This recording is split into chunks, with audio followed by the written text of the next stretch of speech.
Grabe, napakagandang scripture nito at hindi pwedeng hindi ko siya i-share.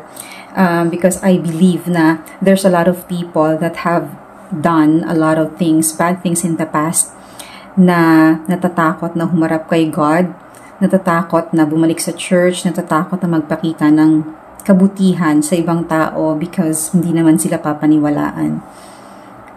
Sa Deuteronomy 30 verses 1 to 4, "And when all these things come upon you, the blessing and the curse, which I have set before you, and you call them to mind among all the nations where the Lord your God has driven you, and return to the Lord your God, you and your children, and obey his voice in all that I command you today, with all your heart and with all your soul, then the Lord your God will restore your fortunes and have mercy on you, and he will gather you again from all the peoples where the Lord your God has scattered you. If your outcasts are in the uttermost parts of heaven, from there the Lord your God will gather you, and from there he will take you."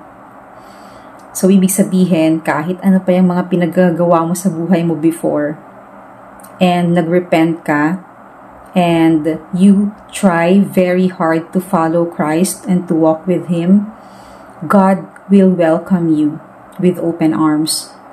He will accept you. So, okay lang kahit na hindi ka paniwalaan ng ibang tao, kahit na i-condemn ka pa din nila. Because hindi naman nagmamatter yung judgment ng ibang tao. Ang nagmamatter is yung judgment ni God. And yung purpose ng transformation mo is not for people to trust you again.